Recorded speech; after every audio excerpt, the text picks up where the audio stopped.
எங்கள் வீட்டில் பசங்க எப்போ பார்த்தாலும் சிக்கன் தாங்க கேட்பாங்க. சிக்கனுக்கு ஒரு நாள் லீவ் விட்டாச்சு. இன்றைக்கி சில்லி ப்ரான் தான் செஞ்சு கொடுத்துருந்தேன். காரம் சாப்பிடாத குழந்தைங்களுக்கும் ப்ரான் தொக்குலாம் சாப்பிடவே மாட்டாங்க. அந்த மாதிரி இருக்கிறவங்களுக்கு இப்படி சில்லி ப்ரானாக செஞ்சு கொடுத்து பாருங்களேன், கண்டிப்பாக சாப்பிட்ருவாங்க. இதுக்கு 3 tablespoon cornflour, 1 tablespoon மைதா, 1 டீஸ்பூன் மஞ்சத்தூள், 1 டேபிள் ஸ்பூன் அளவுக்கு இஞ்சி பூண்டு பேஸ்ட், 1 டீஸ்பூன் உப்பு சேர்த்துக்கலாம். இப்போ இதெல்லாம் ஒன்றா சேர்த்து ப்ரானில் மிக்ஸ் பண்ணிக்கலாங்க. ஒன்றா ரெஸ்ட் எடுத்துக்கிட்டோம். இப்போ இறாலை போட்டு நல்லா வறுத்து எடுத்துக்கலாங்க. உங்களுக்கு டீப் ஃப்ரை வேணுனாலும் போட்டு செஞ்சுக்கலாம். இப்போ இறால் வறுபட்டதும் தனியாக ஒரு பிளேட்டில் மாற்றி வச்சுக்கலாங்க.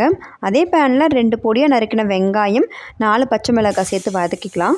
1 டீஸ்பூன் சில்லி ஃப்ளேக்ஸ், கொஞ்சமாக மிளகுத்தூள் சேர்த்துட்டு இதில் வறுத்தெடுத்த இறால் சேர்த்துட்டு நல்லா மிக்ஸ் பண்ணிவிட்டு கூட கொத்தமல்லி சேர்த்து இறக்கிட்டிங்கன்னா சூப்பரான சில்லி ப்ரான் ரெடி ஆகிடுங்க. கண்டிப்பாக செஞ்சு பாருங்கள், டேஸ்ட்டு வேறு லெவலுக்கு இருக்கும். செஞ்சு பாருங்கள். டேஸ்ட் பிடிச்சிருந்தா நம்ம சேனலுக்கு சப்ஸ்கிரைப் பண்ணுங்கள். மறக்காமல் நம்ம பேஜையும் ஃபாலோ பண்ணிக்கோங்க.